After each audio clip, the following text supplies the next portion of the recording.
It's time for Two Guys and a Goalie with Dustin Nielsen, Matt Cassian, and the goalie, Joaquin Gage.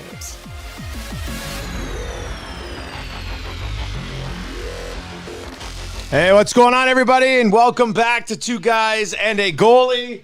First episode of 2023. Seems like we haven't had one in forever. Merry Christmas, Happy New Year's, boys. How you doing? Merry Christmas, Dusty. Good to have you back. That was I loved your play-by-play on the way to Davos. That was great. Thanks for. Oh, what a shit show! Yeah. God, how's my buddy Kent Simpson doing? Did women want him and men want to be him as usual? Yeah, women wanted him and men wanted him. He was just he was terrific. He did a good job. He was at the Pearson Airport for 32 hours. Didn't get his bag. His bag randomly showed up at his room in Davos on December 30th, the day before we left. So he was rolling two suits, or a suit and like two shirts the whole time. It was it was wild. It just showed up in his room. The bag somehow got from Zurich up and into his room. We don't even know how it got there. So yeah, it was gong show getting over there, but outside of Canada's performance, the tournament was pretty good. So it was good. And then back with the family last week, which was kind of nice, and a chance to catch up with my good buddies here. Gager, what'd you get for Christmas, man? I got a lot of good things. I got my one of my favorite gifts. My brother-in-law, he knows me so well. It's the Grandpa's Pipe candles. So my office at home here smells like a walk-in humidor, which is fantastic. Oh, wow. I got a standing desk apparatus for my desk, so I don't have to sit all day, which is really sweet. And then, it's mostly about the kids anyway, Dusty. As long as they're happy, I'm happy and stuff. So, yeah, it was good. New Year's, funny. Now that I'm at a certain vintage, kids are older. I was picking up my kids from parties or waiting to see if they needed a ride. So different completely. Then New Year's Day, almost got into a car accident, which was what? Very, yeah. I wasn't even stressful too. Like it's funny. I was one of those relaxed car accidents. Well, yeah, kind of, because I was actually going to pick up my son because he slept over at his friends and. On New Year's Day, and I was coming down to Williger Drive, going onto the White Mud, and there's that turnoff that's and it was complete ice, and I felt my back end kind of slipping, just like in F1. Dusty I wasn't getting any traction on the back end, and I look and I see like 4 cars on the side, all mashed up on the side. I'm oh my gosh, and I pull a super Latifi move. I get out of the way. And there's another car that I avoid, and I got out of that one. I'm gearing down, and then all of a sudden I'm good, but I just started slipping. I did a full 360. Come on. And I'm going towards this other car, and I saw him, and then I was like, everything slowed down. It was like when I was having a really good game as a goalie. Everything was slowing down, and all the stuff that was going through my mind at this point, Dusty, was, oh my God, I gotta get my insurance. Where am I taking my car to now? What are my premiums gonna be after this? And as I spun around, I look, and there's a guy in a little 4-door sedan, and he's looking right at me, and I come to a stop within inches of his window. And he looks at me, and I look at him. He gives me the nod, I give him the thumbs up, and I drove away. And I was dying laughing, and no one was in the car with me except for this guy. And all the other people, they probably saw this too. They probably thought, oh my God, is that an F1 driver in that car? Because that was an amazing display of dexterity. I'm just putting it out there. I might be the practice guy for Haas this year, but with that move. But so funny that I wasn't thinking about my safety or my health or what was like, it was like going to die. All the work more things to do. I was thinking of all the stuff I would have to do in my insurance premiums. Cass, that's a very eventful little holiday stretch there for Gager. Was yours as exciting or what? It was pretty low key. I mean, pretty normal stuff. You know, seeing the family. You know, just hanging out with everybody. Daughter's hair got set on fire at the Christmas service. So it was pretty normal. You know? At the school concert? No, not at the school one. It was like at at like the Christmas mass or whatever. Yeah, candlelight service. So, you know, my parents were there. My brother and sister-in-law and nieces and nephew were there. My little brother flew in from Toronto. My grandma came. So it was like we had like the whole family was there. Yeah, everyone's singing Silent Night. You got the candles out, like nice serene moment. My middle kid was sitting with my little brother Johnny, so Uncle Johnny, who she absolutely adores him because he's got big muscles and she just thinks it's the coolest thing ever. And so she's sitting with him, and I'm just kind of looking around, you know, just enjoying just this serene, peaceful, tranquil, like Christmas moment. Great night. And then I just look over like mid Silent Night, and all of a sudden I just see boosh, just her hair just lights on fire. So I mean, I'm holding a candle too. So I blow my candle out, drop it on the ground, like start scrambling over top of the seats. My little brother gets it out pretty much immediately. So, I mean, by the time I got there, like it was already out. He got it out right away. But my wife, she doesn't see this. So she's like, what are you, like, she's upset at me, is like, you're ruining this moment. Like, what are you doing? Like crawling over top of anyone, like you're such a jerk. Clearly just freaking out. And I mean, so I get her and we go out just to make sure she didn't like burn her face or anything. And it was just some hair. So she was totally fine. But yeah, it was just something out of a Christmas movie, like just looking over and just seeing hair on fire.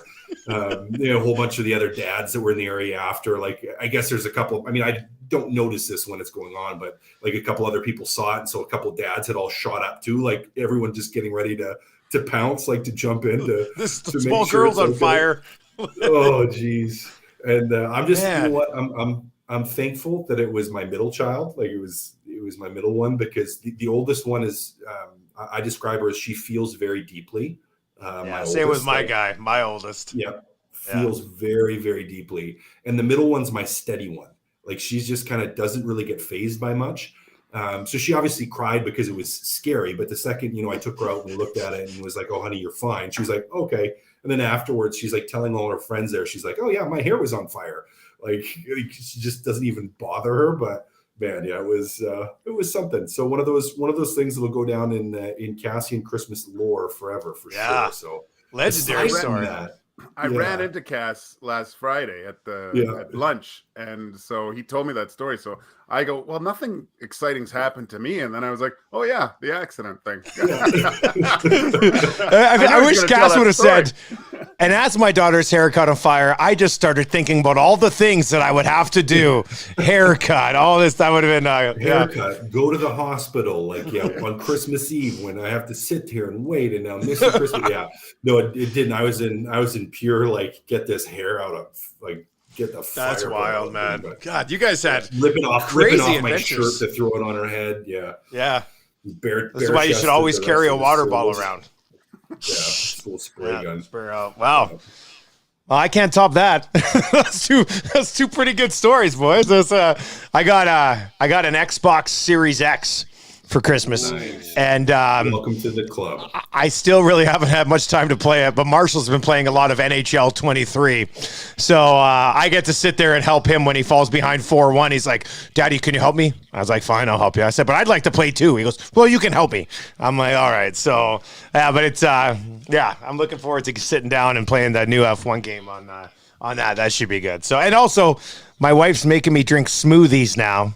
And I was telling Gager this before we went on. I like the taste of the smoothie. I think it's like a strawberry banana, but I don't like the texture of the smoothie, like that dry, grainy sort of. I don't know. I don't know if I can get used to this, boys. It's the proteins and fibers and greens and all the stuff that's good for your body. Yeah. That's what it is. This is what fiber tastes like. Interesting. You need a Vitamix or like a real overpowered blender.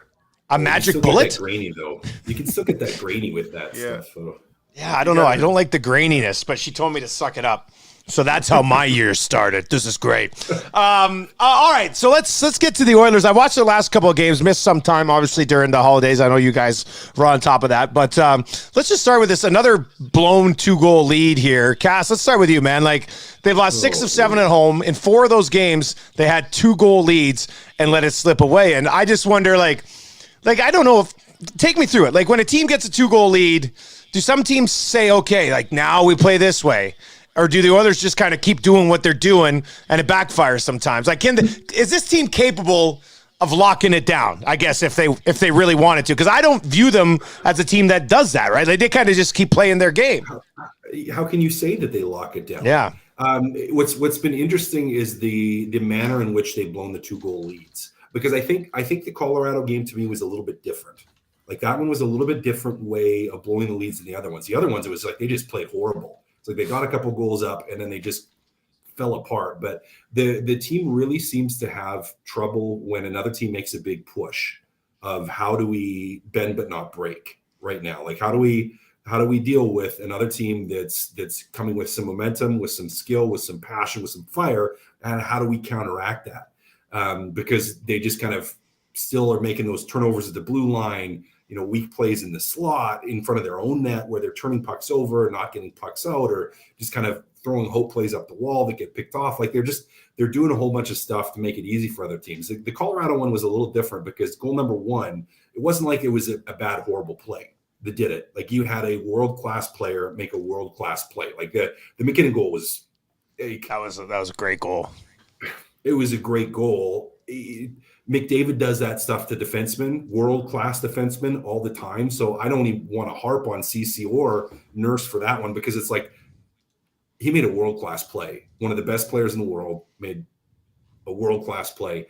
With that being said, they still got a little scrambly. Colorado was still able to control the play 5-on-5 after that point, and they weren't able to stop the bleeding. And that's the big thing, is even if you give up 1, it's like the inability to not give up 2 is the challenge. Is like they get scrambly, they get on their heels, and then in some, I think it's a little bit of panic sets in. So I mean, I don't know what the fix is, guys, but you can't continue to get 2-goal leads, which are great to get, and they're playing well in some instances to get them, but you can't keep throwing those away. Like, that's like 6 points that you've given up out of that. Even if you give up 1 of those games and you still lose to Colorado, let's say in overtime, you've given up like 6 points or 7 points. Like, if we look at the standings from that standpoint, like, those are games you need to find a way to, you need to be lights out with the lead, and they're not right now. Gage, have you seen anything different there with this inability? Like, in general, they just don't defend well, right? And if you're a team that doesn't defend well, the Cass kind of laid it out. I mean, you're not going to protect a lot of leads. That game against the Avs it's kind of an anomaly where Stuart Skinner was fantastic. Yeah, he was. First of all, right? So really, the Oilers were fortunate to have that 2-goal lead. I felt. I was more upset. No, not upset, but it was disheartening to see how bad the Avs dominated them 5-on-5, generating stuff. And I was like, at first I was thinking, oh my gosh, they are so far behind the elite teams and then I kind of, once I saw the Avs had lost 5, McKinnon just got back, so they were playing with a little bit of extra juice, and I felt the last probably 9 minutes the Oilers did take it to the Avs a little bit more 5-on-5, so I think it kind of balanced out. But saying that, they are nowhere, like, they need to find a different gear to get to that level to play if they want to compete and do well come playoff time, or even make it to the playoffs at this point. Dusty, that was a clinic by the Avs and how they can raise their game. And it's even scarier to think that the personnel that they had out of their lineup that are capable of changing the game or the outcomes of games that weren't in the lineup for the Avs. That's what's really scary to me, because it's been the Connor, Leon, and Skinner show for the better part of a year with sprinklings of other guys here. You could put Hyman in there too. And Nuge, I guess. And Nuge, he's had a nice year. You can put those guys. He's having a nice year, but those are the guys you expect to do well. You know, the Avs seem like their role playing guys made way more of a difference in that game and winning battles and doing a lot more compared to the Oilers players in that kind of mid range. Okay, well, let's talk about that for a second. Then coming out of that game, Cass, I'm not sure where you came out on it. I know Rashog had tweeted, and we talked about it on the show this morning. He didn't really like that timeout, 2-0. Keep the power play out there, keep them fresh, get them back for that abbreviated 5-on-3. And I mean, I said yesterday on Oil Stream in 5, I see it both ways. Like, if I'm a head coach, I want the best guys in the world who do this to be out there as well. But then I also look at it and go, kind of had a chance to throw some of your other guys a little bit of a bone here and say, hey, man, we trust you guys too. So what do you think about that? Up 2-0 midway through the season, calling a power play or calling a timeout to keep your power play out there that's already been out there for almost 2 minutes. I thought it was a pretty fascinating little discussion. I have no problem with that. It's one of the best power plays in the world. They're lights out, and you want to be up 3-0. I have zero issue with taking a timeout in that instance to get those guys out there and to keep them out. I mean, it kind of sucks if you're one of the other PP guys, but I mean, it was just, I harken back to my time in Ottawa where it's like Erik Karlsson, and that was even pre where, you would have 2 dedicated power play units, but Erik Karlsson was on both. Like he would stay out for the entirety of it. And it was because he was the best player and he was the guy that drove that offense. And so you wanted him out there. So I don't know. I don't have any kind of an issue with that. I mean, you're up 2-0. I don't think it's about throwing a bone to the guys. It's about winning a hockey game. Totally fine with getting your first unit back out there, getting them a little bit of a rest. I don't have any issue with that at all from a coaching decision standpoint. Gage, what do you think? Yeah, I understand it, the situation, to try to, because he knew the 2-goal lead wasn't safe. Yeah, maybe. Maybe that's it. I thought for sure seeing Connor like sucking wind on the bench there, going, okay, well let's give him a little bit more rest. There wasn't, what was there, 17 seconds left in the 5-on-3? It's like 15 or 17 seconds or whatever in the 5-on-3. So it wasn't a ton of time. I'm on the fence here. I thought it would be a good opportunity to let that second unit go, because it's funny when you see that happen. A lot of times that second unit goes out there and scores, because not only in the Oilers case, especially the first unit is so powerful and everyone's jazzed up. If you throw that second unit out, that the Avs are okay, we're getting the second unit, we don't have to worry too much. So I don't know, maybe there's something there, but yeah, I didn't have a problem with it, but I do see the benefits of maybe letting the other guys have a crack too. Kaz, what have you thought of this 11-7 recently, considering the 17 man's basically not playing? Like, Niemelainen's played 3 minutes each of the last 2 games. So is the reason to go 11-7 is to actually, like, I don't feel like it's changing anything on the blue line. So is it get more guys mixed in on that fourth line and kind of make it more productive, or what? Maybe get those guys a few more minutes. I think the thought more was, heading into that the New York Islanders game, was you had some of your defensemen that played a horrible game the game before, and moving to 7 defensemen says to them, hey, if you're not playing well this game, there's other guys that we can put in. And we have guys dressed that we can put on the ice that are going to play. And so to me, it was more about holding the defense accountable than it was, anything that you're going to do with the forwards. I don't like if you're only going to play a guy 3 or 4 minutes, especially as a defenseman. Like, that's really hard to do. I've been in a situation where I played like 2 minutes or 3 minutes in a game. And it's like you had a couple shifts in the first period, maybe because of power plays or whatever. You didn't really get any in the second. And then then you have like 1 in the third. And it's like you're going back out there and you've been sitting for like 40 minutes. And it's, you've had periods in between, and it's like you're riding the bike in between intermissions. And it's really tough to play and really hard to have any kind of an impact, and really hard on, I think, development too. So, I mean, if you're only going to play a guy 3 minutes, don't do it. Don't do it. That's my opinion. If you're going to play a guy more than that, or actually utilize it, then sure, go ahead and do it. But I mean, Like now even I think like with Niemelainen and Broberg, where it's like, okay, well, you got this developing defenseman, two developing defensemen, and now, one, you're playing 3 minutes a night if you're doing the 11-7, if you're only going to play him 3 minutes. And then the other guy, you're taking 3 or 4 minutes away from him in his ice time in Broberg. And I get that you're playing Colorado, and depending on who Colorado's putting out there and how much their guys are playing like that affects it a little bit too, because you don't really know necessarily how the other team's going to utilize their forwards. But I don't know. I'm a fan of, here, how about this? I'm a fan of it when it works. I'm not a fan of it when it doesn't. Nice way to look at it, I think. Gager, what have you, tell me the recent play here of Jack Campbell. Like, are they getting back around to mixing him in here a little bit more? Have you seen any sort of significant differences in his game, or has he just been stopping the puck a little bit more? Yeah, I think he's eliminated so far. It's tough to say, Dust, because he hasn't faced a ton, right? No. And he hasn't had the opportunity to influence a game, I don't think, as Skinner has yet. So that's yet to be determined, to see if he can do something like that. But I like his game so far. I just think that Stuart Skinner is playing at a level that's very high in the National Hockey League right now. He's making it very difficult for Woodcroft not to put him in, because That was he great against the Avs, wasn't he? God, man, I think he is looking like Connor Hellebuck right now. Like when you watch the two play, there's a lot of similarities in the way that they both play goal.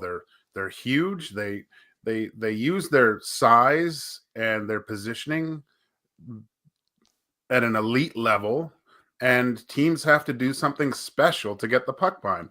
You could say that the only bad goal that Skinner's let in this past 3 games is or maybe past 2 or whatever it is, the one where the shot came from the side and he tried to glove it and it went off his glove and let out kind of a juicy rebound, and that was it. So it's tough to not take out for a coach. It's got to be very difficult to take out one of your best players for a game that you need to win. That's tough. And Jack Campbell has to make that decision difficult for Woodcroft if he wants to get into the net down the stretch here. All right, so they head on this road trip. Starts tonight against the Kings. I was talking about this a little bit earlier today on the Log Shop from a betting perspective. If you want to bet this, you can go do it over at CoolBet, coolbet.com. The game is up now. I said earlier I like the over 1.5 power play goals tonight. The Oilers get the most power plays in the National Hockey League. The Kings get the 3rd most power plays in the National Hockey League. So they both draw penalties, plus the Kings penalty kill sucks, 4th worst in the league. So I think there's some power play goals coming tonight. So I had people texting into my show this morning, boys. I don't know if you were listening, but a couple people texted in and said, this is the road trip that will determine if the Oilers are going to make the playoffs or not. And I felt probably too early for like a do or die road trip, but 4 games in the division, Kings, Ducks, Sharks, and Golden Knights. So 2 teams you're chasing, 2 teams you got to take care of business of here. Cass, how important is this road trip?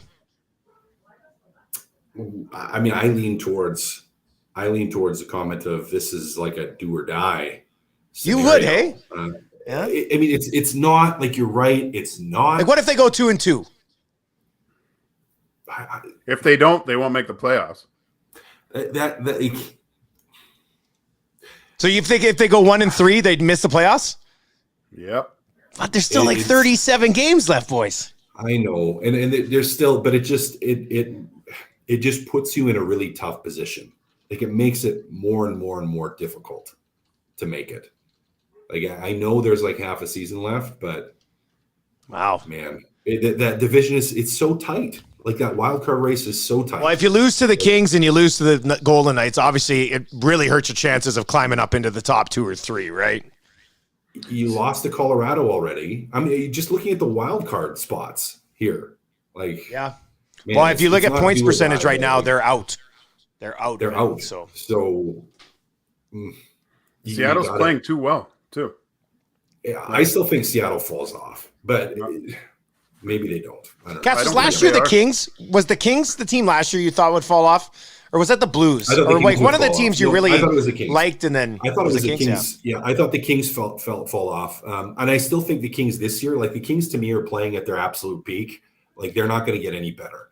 I don't think the Kings do anything or worry anybody in the playoffs because and they have a good future in front of them. But I think you are squeezing the absolute most out of that team. I don't think LA has another gear. Like they're going to be playing, and they are playing playoff quality hockey the entirety of the season.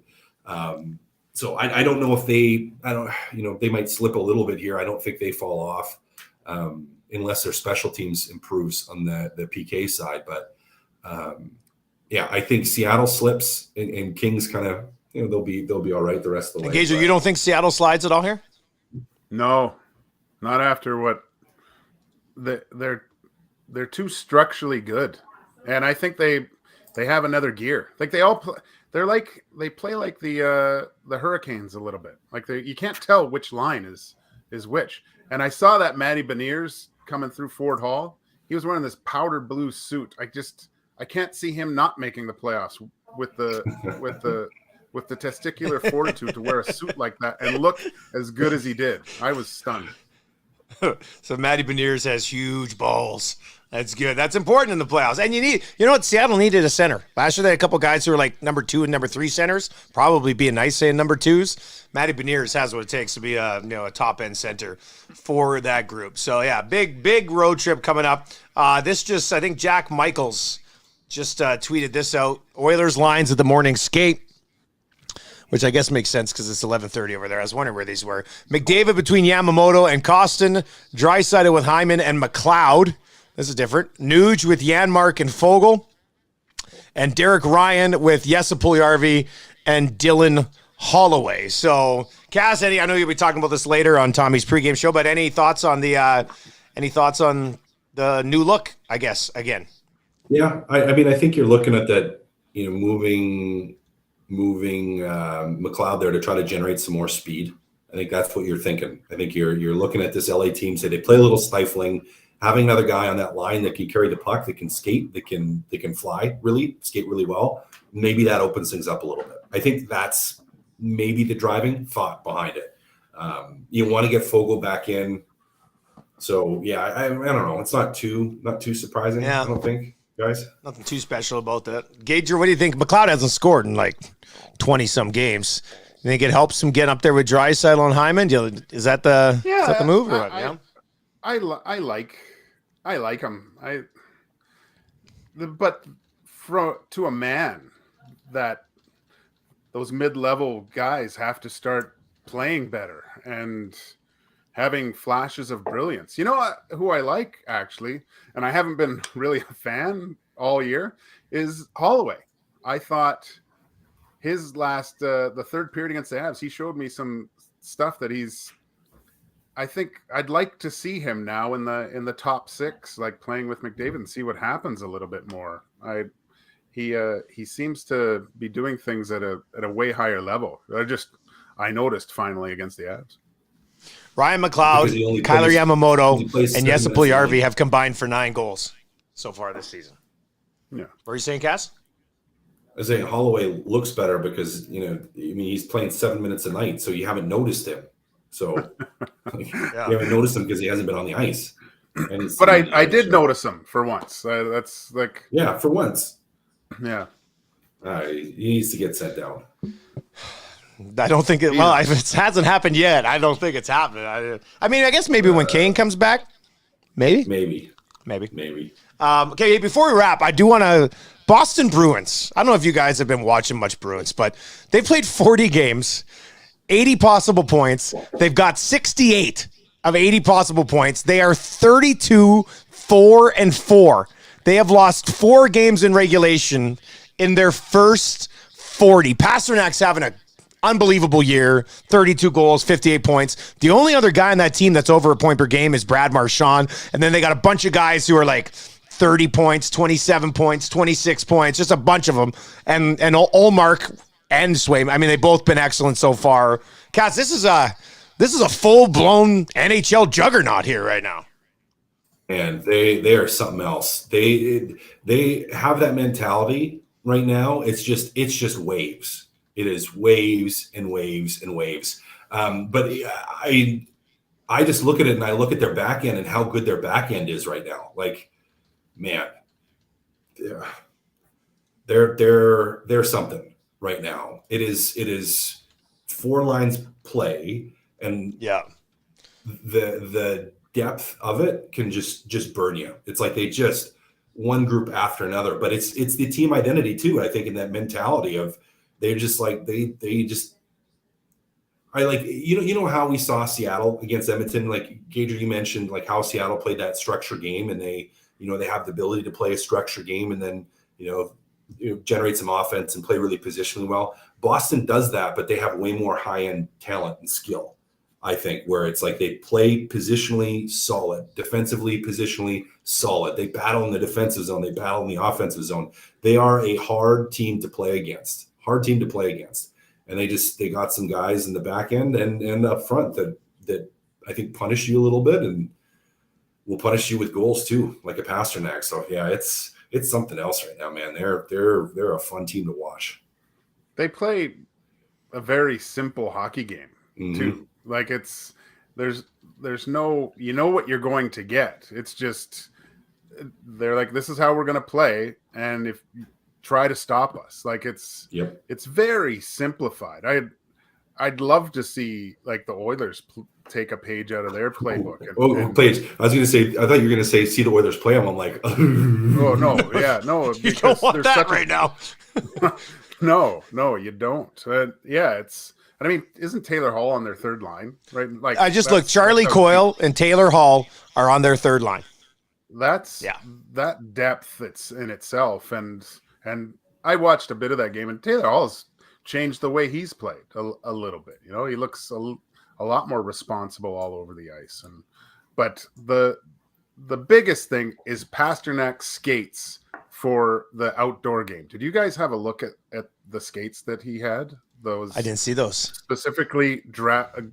So it was the back heel. Now you can put stuff on the back. So it was the Green Monster. So there it is, Wrigley, which was awesome. And then you had the baseball-looking stitching in between, and the Boston skyline. That's enough. Those to make are me nice. A Bruins fans. Just those skates alone.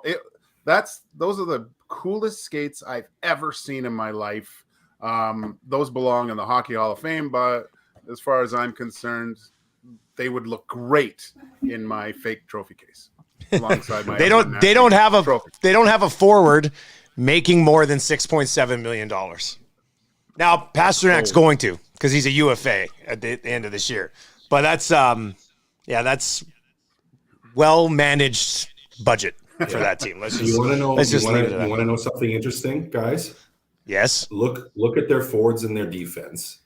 You want to talk about playing a simple and a hard game? How many guys do they have that are under 6 feet? Yeah. On this team. Yeah, that's a good point. Like and on top of that, they have guys that play. I know Taylor Hall changes game slightly, but they have role playing guys, and on the back end, like same thing. Like look at their defense, and look at some of the guys that play like a tough type of game. Like you have a Forbert who plays pretty hard. Hampus Lindholm. I mean, I know he's a skill player, but he's a big body. He's having a nice year too. Play against, having a real good year. Like, I mean, Brandon Carlo, another guy. Like they have big guys that move you from the front of the net. On the forwards, they have big guys that play hard, like a Charlie Coyle. Taylor Hall, say what you will about body language or anything, but he can skate and he does engage physically. Like he'll get involved. You have a Charlie Coyle who goes to the front of the net, who's physically plays a pretty bruising game. Like, man, I didn't think they were going to be this. I thought they were going to be all right, but right now the way that they're playing, like they make it so all-time good right now.